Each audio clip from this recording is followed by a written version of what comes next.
पाबंदियां हट गई हैं। सीओक्यूएम ने ग्रैप 3 की पाबंदियों को हटा दिया। ग्रैप 1 और 2 की पाबंदियां फिलहाल जारी रहेंगी। एक्यूआई में सुधार के बाद ये फैसला लिया गया है। ग्रैप 1 और 2 की पाबंदियां जारी रहेंगी। एक्यूआई में सुधार के बाद ये फैसला लिया गया है। सीएक्यूएम ने ग्रैप 3 की पाबंदियों को हटा दिया है। जिस तरीके से एक्यूआई में हल्का सा सुधार हुआ है, उसके बाद ये पूरा फैसला है।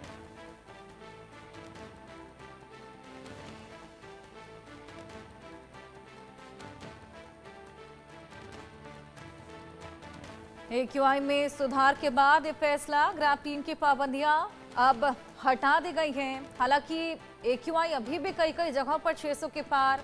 ऐसे में क्या ये फैसला सही है, इस पर भी अब तमाम सवाल खड़े हो रहे हैं। ग्रैप 1 और 2 की पाबंदियां फिलहाल लागू रहेंगी। दिल्ली एनसीआर की हवा क्या वाकई इतनी साफ हो गई है कि ग्रैप 3 की पाबंदियां हटा दी गई हैं? और ये कितना सेफ रहेगा? क्या ऐसे अचानक से वापस से एक बार पोल्यूशन बढ़ सकता है?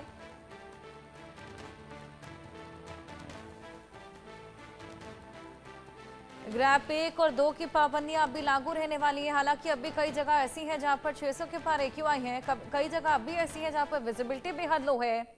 ऐसे में सबसे बड़ा सवाल यही खड़ा होता है कि क्या ये कदम सही माना जा सकता है? एंटी स्मोक गन्स कल ही कई जगहों पर तैनात की गई हैं, लेकिन कितनी वो कारगर साबित होंगी, ये तमाम सवाल यहां पर खड़े होते हैं।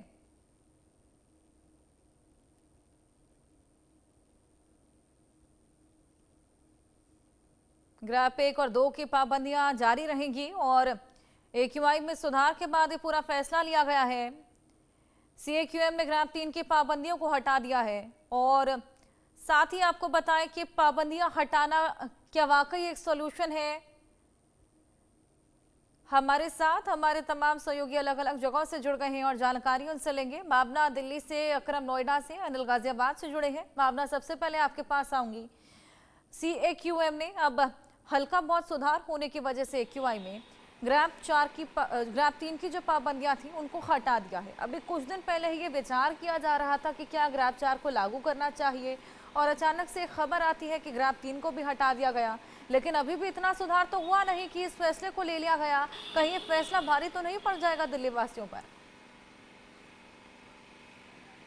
जी देखिए हर्षा, ये कहा जा सकता है कि कहीं ना कहीं दिल्ली में एक्यूआई लेवल है उसमें थोड़ी बहुत गिरावट दर्ज की गई है। देखिए मैं आपको दिखाना चाहूँगी कि आप देख सकते हैं दिल्ली में इस समय मैं मौजूद हूँ आईटीओ के पास, और यहाँ का एक्यूआई लेवल जो है 349, यानी कि वेरी पुअर कैटेगरी में जो है यहाँ का एक्यूआई लेवल दर्शा रहा है, जिससे साफ पता लगता है कि कहीं ना कहीं एक्यूआई लेवल जो है वो ख़राब श्रेणी में पहुँचा तो हुआ है। लेकिन अगर सीएक्यूएम की बात की जाए तो सीएक्यूएम ने ग्रैप 3 के नियमों को फिलहाल हटा दिया गया है।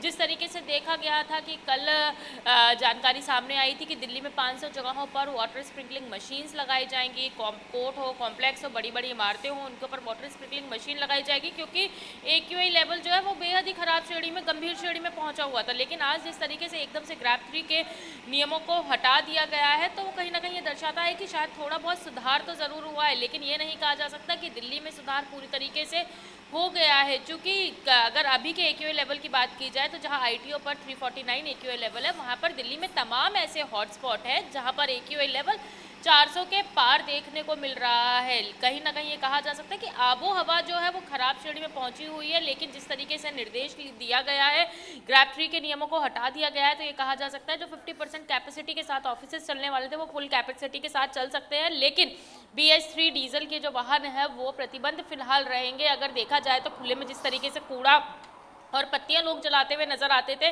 कहीं ना कहीं उनको निवेदन, उनसे अपील की गई है कि इस तरीके के काम ना करें कि दिल्ली में जो प्रदूषण की स्थिति में थोड़ा बहुत सुधार देखने को मिला है वो स्थिति गंभीर होती जाए। चूँकि देखा जाए तो कहीं ना कहीं अगर दिल्ली में एक्यूआई लेवल की बात की जाए तो थोड़ी बहुत गिरावट ज़रूर दर्ज की गई है। जहाँ एक तरफ सर्दियाँ दस्तक दे रही हैं, हवा की गति धीमी होने के कारण जो थोड़ा बहुत सुधार जो है प्रदूषण में हुआ है, अगर लोग अपने जो तमाम प्रतिबंध है ग्रैप 1 और ग्रैप 2 के नियमों का पालन नहीं करते हैं तो ये कहा जा सकता है कि शायद उसी तरीके की स्थिति का सामना दिल्ली वालों को फिर से करना पड़ सकता है जिस स्थिति से अभी कुछ समय पहले ही निकले। आप देख सकते हैं कि जो बातें कही गई थी मैकेनिकल स्वीपिंग की, मैकेनिकल स्वीपिंग दिल्ली में होती भी नजर नहीं आ रही है, जो मैनुअल स्वीपिंग है वो होती नजर आ रही है। और यही एक बड़ी वजह होती है जब PM 2.5 में बढ़ोतरी होती है, क्योंकि धूल के कण जब वायु में मिलते हैं तो कहीं ना कहीं प्रदूषण का स्तर जो है वो बढ़ता है। वहीं सार्वजनिक परिवहन के अधिक उपयोग करने को लेकर जो है अपील की गई है कि अपने जो है पब्लिक ट्रांसपोर्ट का इस्तेमाल ज़्यादा किया जाए, निजी वाहनों का इस्तेमाल कम किया जाए,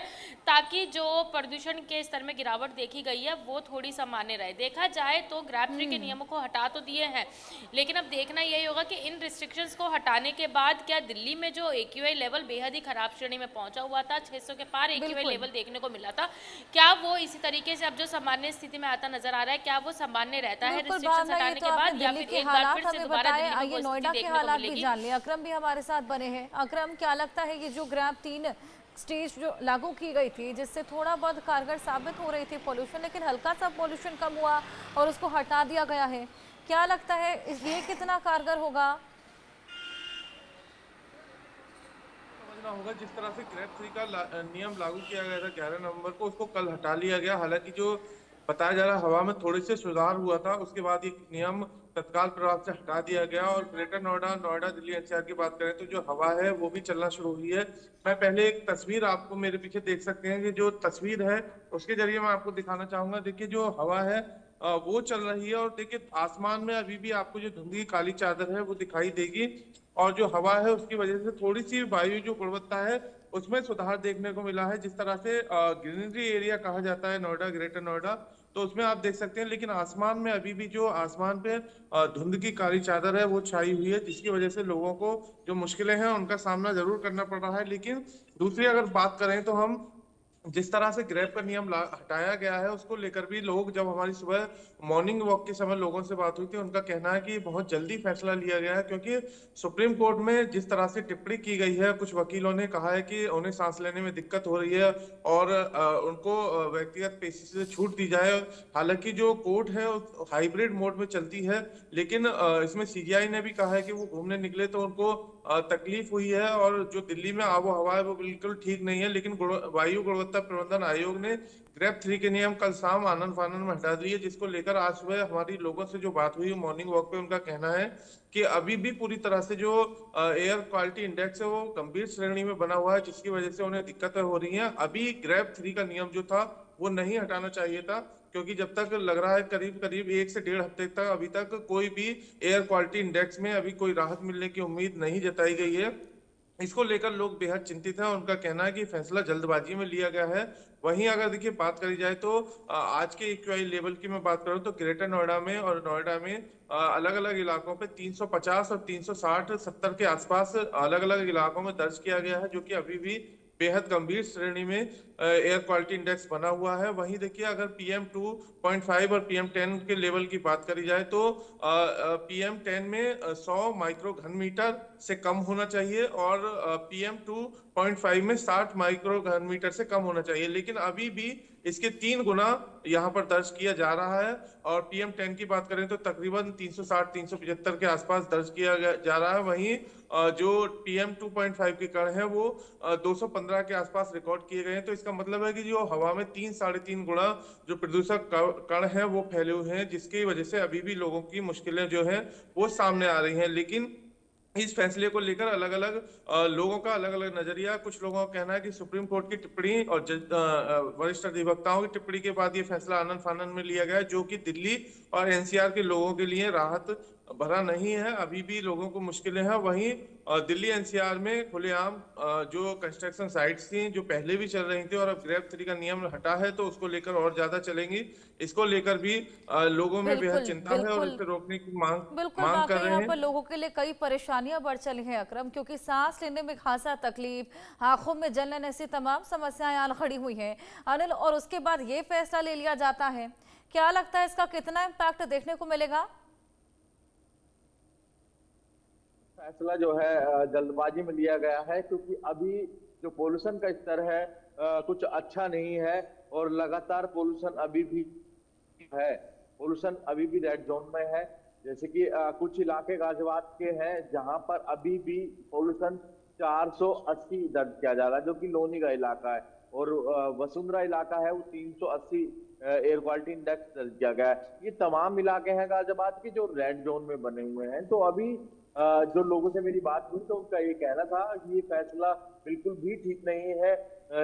जैसे ही ये फैसला लिया गया लोग बेहद परेशान दिखाई दिए, क्योंकि लगातार जिस तरीके से पोल्यूशन बढ़ा है और बना हुआ है इस तरीके से रेड जोन में, तो लोगों की आंखों में जलन और गले में खराश, लोगों को सांस लेने में दिक्कत, ये इस तरीके की तमाम चीजें लोग अभी भी फेस कर रहे हैं। लोगों को दिक्कतें हो रही हैं। लोग चाहते हैं कि कुछ ना कुछ ऐसा निर्णय जरूर लिया जाए जिससे कि इस पोल्यूशन पर कंट्रोल पाया जा सके।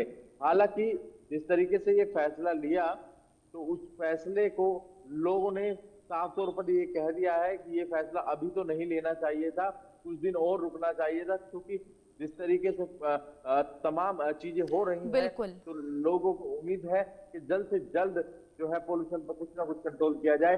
वहीं तस्वीरें भी हम अपने दर्शकों को दिखा देते हैं। बिल्कुल, आखिरकार किस वाकई तरीके पोल्यूशन की जिस कदर बढ़ तस्वीरें रहा है, इसमें अभी फिलहाल जल्दबाजी ही रही है ये फैसले को लेना, ग्रैब को हटा देना, ग्रैब के थर्ड स्टेज को हटा देना, क्योंकि जो हल्की बहुत पोल्यूशन भी कम हुई थी वो उसी के कारण हुई थी, और अचानक से अब ये फैसला, अब देखना होगा इसका क्या इम्पैक्ट पड़ता है। बहुत शुक्रिया तीनों का हमारे साथ जुड़ने के लिए, तमाम जानकारियां साझा करने के लिए। एक और बड़ी खबर,